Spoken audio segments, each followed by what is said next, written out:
नमस्कार दोस्तों, HRDIS में आप सभी का स्वागत है। कैसे हैं आप सभी लोग? आई होप आप सभी लोग अच्छे होंगे और अपनी पढ़ाई को बढ़िया तरीके से कर रहे होंगे। देखिए, आज है 2 अप्रैल और आज हम लोग 2 अप्रैल के कुछ महत्वपूर्ण करंट अफेयर्स पर चर्चा करेंगे। उसके पहले आप लोगों से रिक्वेस्ट है कि प्लीज़ अगर चैनल पर कोई भी नया है तो चैनल को सब्सक्राइब कर ले, लाइक कर ले और बेल आइकन को प्रेस कर दे कि ताकि कोई भी अपडेट हो सबसे पहले आप सभी लोगों तक मिलती रहे। इसके पहले मैं आपको सूचना देना चाहता हूँ कि UPSS की अगर आप तैयारी कर रहे हैं तो डेली करंट अफेयर्स के साथ साथ में जो हम लोगों ने एक प्रोग्राम लॉन्च किया है जो है UPSS मुख्य परीक्षा उत्तर लेखन कार्यक्रम। इसमें आप लोग पार्टिसिपेट कर सकते हैं। आज से ये कार्यक्रम हमारा शुरू हो रहा है। इसमें हम प्रॉपर सिलेबस को जो है कई पार्ट्स में डिवाइड करेंगे और आपके पूरे सिलेबस को हम लोग कवर करेंगे मुख्य परीक्षा आंसर राइटिंग प्रोग्राम के माध्यम से। तो अगर आपको अंतिम चयन अपना सुनिश्चित कराना है मुख्य परीक्षा के लिए, UPSS के लिए, तो आप लोग उस जो है प्रोग्राम से ज़रूर जुड़ें। उसका लिंक जो है यानी कि उसकी डिटेल लिंक जो है मैं आपको डिस्क्रिप्शन बॉक्स में टेलीग्राम के माध्यम से दे दूंगा। वहां पर जाकर के आप पूरी जानकारी ले सकते हैं। तो आइए बिना देरी के हुए हम लोग आज का करंट अफेयर्स देखते हैं। सबसे पहला करंट अफेयर्स हमारा है कि अंतर्राष्ट्रीय मिलेट वर्ष का समापन समारोह हो गया है। और जैसा कि आप सभी लोगों को पता होगा कि भारत द्वारा वर्ष 2023 को अंतर्राष्ट्रीय मिलेट वर्ष घोषित करने के लिए कहा गया था। कहां पर कहा गया था? संयुक्त राष्ट्र में। और इसी परिप्रेक्ष्य में संयुक्त राष्ट्र ने वर्ष 2023 को अंतर्राष्ट्रीय मिलेट वर्ष घोषित किया था। तो आपसे परीक्षा में प्रश्न पूछ सकता है कि किस वर्ष जो है मिलेट्स यानी कि किस वर्ष जो है अंतर्राष्ट्रीय मिलेट्स वर्ष घोषित किया गया था। तो आपको तुरंत उत्तर बताना है। वर्ष 2023 को अंतर्राष्ट्रीय मिलेट वर्ष घोषित किया गया था। किसके द्वारा? संयुक्त राष्ट्र के द्वारा। अब चर्चा में क्यों है? तो चर्चा में इसीलिए है क्योंकि अभी खाद्य एवं कृषि संगठन यानी कि FAO ने अंतर्राष्ट्रीय मिलेट वर्ष का जो समापन समारोह था उसका आयोजन किया था। और इसमें जो है उस आयोजन में जो है सतत विकास लक्ष्यों को प्राप्त करने में मिलेट्स की महत्व पर चर्चा भी की गई थी। ध्यान रखिएगा, ठीक है। तो ये कुछ महत्वपूर्ण चीज़ें हैं, आपको याद रखनी चाहिए। थोड़ा सा हम लोग देख लेते हैं संयुक्त राष्ट्र जो खाद्य एवं कृषि संगठन है उसके बारे में। तो इसकी अगर स्थापना की बात की जाए तो इसकी स्थापना हुई थी 1945 में। ध्यान रखिएगा। तो आपसे यहाँ सभी प्रश्न पूछता है, कई बार आपने देखा होगा GS में। और ये जो FAO है यानी कि खाद्य एवं कृषि संगठन जो है ये क्या है? संयुक्त राष्ट्र की एक विशेष एजेंसी है। सदस्य देशों की बात की जाए तो 195 सदस्य देश हैं प्लस भारत को लेकर के, यानी भारत को लेकर के 195 देश जो है इस संगठन में हैं। ध्यान रखिएगा। तो ये अपने आप में महत्वपूर्ण चीज़ है। दूसरी महत्वपूर्ण बात इसमें यह है कि भारत जो है मिलेट्स का सबसे बड़ा उत्पादक है, यानी कि सबसे ज़्यादा उत्पादन कौन करता है? तो भारत करता है। मिलेट्स की बार बार बात हो रही है, तो मिलेट्स अगर आपको नहीं पता है तो मैं बता दूं कि मिलेट्स दरअसल मोटे अनाज होते हैं।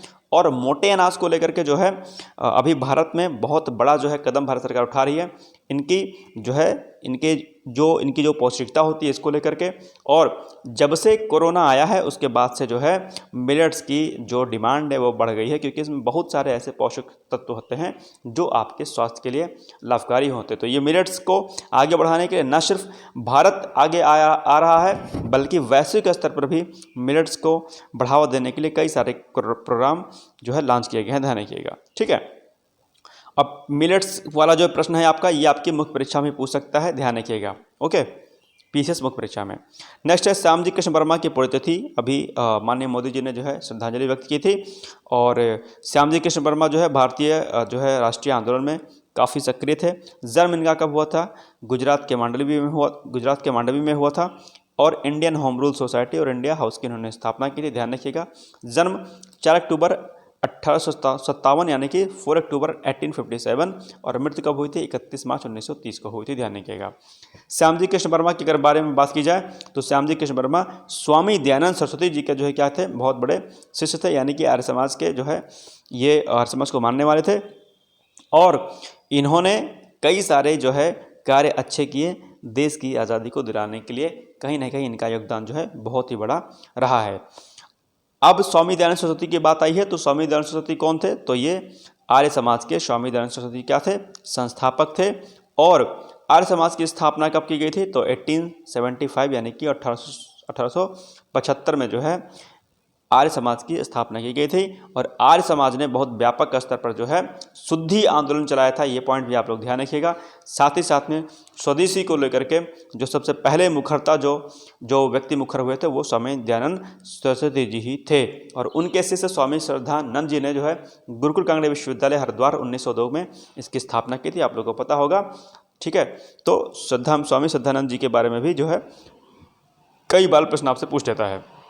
चलिए नेक्स्ट है गगन शक्ति 2024 अभ्यास अभी हाल ही में आयोजित किया जा रहा है। किसके द्वारा आयोजित किया जा रहा है? तो ये भारतीय वायुसेना के द्वारा आयोजित किया जा रहा है। कहाँ पर आयोजित किया जा रहा है? तो स्थान इसका पोखरण में है। और कब से जो है इसका आयोजन हो रहा है? तो 1 अप्रैल 2024 से ये जो है गगन अभ्यास 2024 जो है गगन शक्ति 2024 अभ्यास की शुरुआत की गई है, ध्यान रखिएगा। चलिए नेक्स्ट है अंतर्राष्ट्रीय संस्कृति पुरस्कार अभी जो है इसको सही कर लीजिएगा, पुरस्कार होगा एग्जैक्ट। तो ये अंतर्राष्ट्रीय संस्कृति पुरस्कार अभी हाल ही में किसको मिला है? तो मीना चरंदा जी जो हैं उनको मिला है।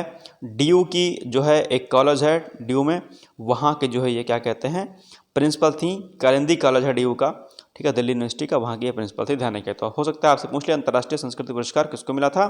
तो मीना चरंदा को मिला था, ध्यान रखिएगा। नेक्स्ट एक क्वेश्चन है कि थाईलैंड में समलैंगिक विवाह को जो है अभी मान्यता दी जा रही है, हाल ही में चर्चा में रहा है ये।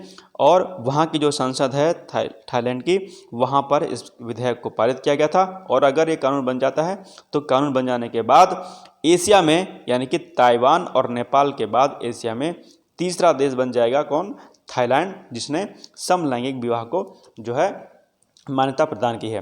समलैंगिक विवाह शब्द जो आया है इसके बारे में आपको बता दूं कि ये जो है दरअसल आपका सोशल जस्टिस वाला जो पार्ट है पॉलिटी यानी कि जीएस में सेकंड पेपर में जो पार्ट है उसमें भी आप लोग पढ़ते हैं। साथ साथ में एथिक्स वाले पेपर में जो नैतिक मुद्दे वाले पोर्शन है आपका फर्स्ट यूनिट में, उसमें भी आपको समलैंगिक विवाह के बारे में पढ़ना होता है। और इस पर कई बार ऐसे वगैरह भी पूछने जाने की संभावना बनी रहती है। तो ध्यान रखिएगा ये पॉइंट जो है समलैंगिक विवाह वाला आपकी परीक्षा के लिए बहुत ही महत्वपूर्ण है। चलिए आगे हम लोग बढ़ते हैं। लास्ट हमारा क्वेश्चन है हॉकी इंडिया अवार्ड्स का भी जो है आयोजन किया गया था, यानी कि अवार्ड्स प्रदान किए गए हैं। किसके द्वारा? तो हॉकी इंडिया के द्वारा जो है ये अवार्ड्स प्रदान किए गए हैं। कब? 31 मार्च 2024 को, यानी कि परसों। और hockey India major Dhyanchand life time achievement award जो है अभी जो है दिया गया है वर्ष 2023 के नाम से। किसे दिया गया है? तो अशोक कुमार को दिया गया है, ध्यान रखिएगा। तो ये कुछ महत्वपूर्ण करंट अफेयर्स थे, आज आपके लिए जरूरी थे। डेली करंट अफेयर्स आपको अब इसी तरीके से मिलते रहेंगे। राइटिंग को थोड़ा सा एडजस्ट करिएगा, अगर समझ में नहीं आएगा तो आप लोग बताइएगा, हम टाइप कर देंगे, ऐसा कोई इशू नहीं है। लेकिन थोड़ा समय उसमें चला जाता है। तो अगर आपको ये समझ में आ रहा होगा तो ठीक है, इसी तरीके से करेंगे। नहीं समझ में आ रहा होगा तो आप बताइएगा, हम फिर उसको टाइप करके बाद में करेंगे, ठीक है। और बाकी जो कि मैंने आपको प्रथम सूचना दी थी कि अगर आपका यूपीपीसीएस मुख्य परीक्षा में आंसर राइटिंग प्रोग्राम में शामिल होना है तो डिस्क्रिप्शन बॉक्स में दिए गए लिंक के माध्यम से संपूर्ण जानकारी को लें और अपने उत्तर लेखन कार्यक्रम को जो है यानी कि उत्तर लेखन प्रक्रिया को बहुत ही बेहतरीन बनाएं। ठीक है, फिर मिलते हैं कल एक नए करंट अफेयर्स का। तब तक के लिए जय हिंद, जय Bharat. Thank you so much.